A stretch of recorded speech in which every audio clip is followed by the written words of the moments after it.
சில நேரங்களில் நம்ம நியூஸ் பார்க்கும்போது இல்லை நியூஸ் பேப்பர் படிக்கும்போது ஒரு விஷயத்தை கவனிச்சிருப்போம்.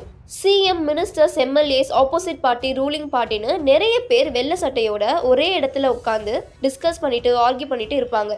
இவங்க எல்லாரும் எங்கே மீட் பண்ணுவாங்கன்னு தெரியுமா? தெரிஞ்சவங்க வீடியோவை ஸ்டாப் பண்ணிட்டு கமெண்ட் பண்ணுங்க. தெரியாதவங்க இந்த வீடியோவை பார்த்து தெரிஞ்சுக்கோங்க. இவங்க எல்லாரும் மீட் பண்ணுற இடம் தான் சென்ட் ஜார்ஜ் ஃபோர்ட். இங்கே தான் நம்ம தமிழ்நாடு லெஜிஸ்லேட்டிவ் அசம்பிளி, அதாவது தமிழ்நாடோட சட்டமன்றம் இருக்குது. எப்படி நம்ம இந்தியன் பார்லிமெண்ட்டில் ராஜ்யசபா, லோக்சபான்னு 2 ஹவுசஸ் இருக்கோ, அதே மாதிரி ஒரு ஸ்டேட்டுக்கு லெஜிஸ்லேட்டிவ் கவுன்சில், லெஜிஸ்லேட்டிவ் அசம்பிளின்னு 2 ஹவுசஸ் இருக்கும். ஆனால் நம்ம தமிழ்நாடுல ஒரு ஹவுஸ், அதாவது லெஜிஸ்லேட்டிவ் அசம்பிளி மட்டும் தான் இருக்குது. இந்த மாதிரி ஒரு ஹவுஸ் இருந்துச்சுன்னா அதை யூனிகேமரல் லெஜிஸ்லேச்சர்னு சொல்லுவாங்க.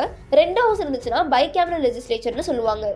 ஆந்திர பிரதேஷ், பீகார், கர்நாடகா, மகாராஷ்டிரா, தெலுங்கானா அண்ட் உத்தரப்பிரதேஷ்னு இந்த 6 ஸ்டேட்ஸ்ல மட்டும்தான் பைகேமரல் லெஜிஸ்லேச்சர் இருக்கு. மற்ற எல்லா ஸ்டேட்ஸ்லயும் யூனிகேமரல் லெஜிஸ்லேச்சர் தான் இருக்கு.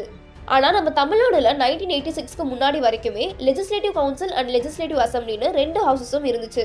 அப்போ சிஎம்மா இருந்த mister MG Ramachandran legislative கவுன்சிலை abolish பண்ண சொல்லிட்டாரு. எதனாலனா பில்ஸ் பாஸ் பண்ண டிலே ஆகுறதுனாலையும், லெஜிஸ்லேட்டிவ் கவுன்சிலை மெயின்டைன் பண்றதுக்கு எக்ஸ்ட்ரா எக்ஸ்பென்சஸ் ஆகுறதுனாலையும், பொலிட்டிக்கல் மிஸ்யூஸ்னாலையும் இந்த லெஜிஸ்லேட்டிவ் கவுன்சில ஒரு ரெசல்யூஷனை பாஸ் பண்ணி Tamil Nadu legislative council abolition act 1986ல abolish பண்ணிட்டாங்க. அப்போதுல இருந்து தமிழ்நாடுல லெஜிஸ்லேட்டிவ் அசம்பிளி மட்டும் தான் இருக்கு. இந்த லெஜிஸ்லேட்டிவ் அசம்பிளில டோட்டலா 234 மெம்பர்ஸ் இருப்பாங்க. இவங்க எல்லாரையும் எம்எல்ஏஸ்னு சொல்லுவோம், அதாவது மெம்பர் ஆஃப் லெஜிஸ்லேட்டிவ் அசம்பிளி. எம்எல்ஏவா ஆகணும்னா குறைந்தபட்சம் 25 வயசு இருக்கணும். இந்த 234 எம்எல்ஏஸையும் 5 வருஷத்துக்கு ஒரு தடவை மக்கள் தான் டைரக்ட் எலெக்ஷன் மூலமா தேர்ந்தெடுப்பாங்க. இந்த லெஜிஸ்லேட்டிவ் அசம்பிளியா ஸ்பீக்கர் தான் ப்ரிசைட் பண்ணுவாரு, அதாவது தலைமை தாங்குவாரு. ஸ்பீக்கர் இல்லாதப்போ டெபுட்டி ஸ்பீக்கர் தலைமை தாங்குவாரு. இந்த 234 எம்எல்ஏஸ் எல்லாரும் எப்போ மீட் பண்ணுவாங்க அண்ட் எதுக்கு மீட் பண்ணுவாங்கன்னு பார்க்கலாம். லெஜிஸ்லேட்டிவ் அசம்பிளில முக்கியமா 3 செஷன்ஸ் இருக்கு. இந்த 3 செஷன் நடக்கும்போது தான் இவங்க மீட் பண்ணுவாங்க. Budget session, monsoon session, winter session. Budget session February ஒரு மார்ச்ல நடக்கும். இந்த செஷன்ல ஸ்டேட்டோட பட்ஜெட்டை பிரசென்ட் பண்ணுவாங்க. அடுத்ததான் மான்சூன் செஷன் ஜூலை ஒரு ஆகஸ்ட்ல நடக்கும். ரெய்னி சீசன்ல நடக்கிறதுனால தான் இந்த மான்சூன் செஷன் சொல்லுவாங்க.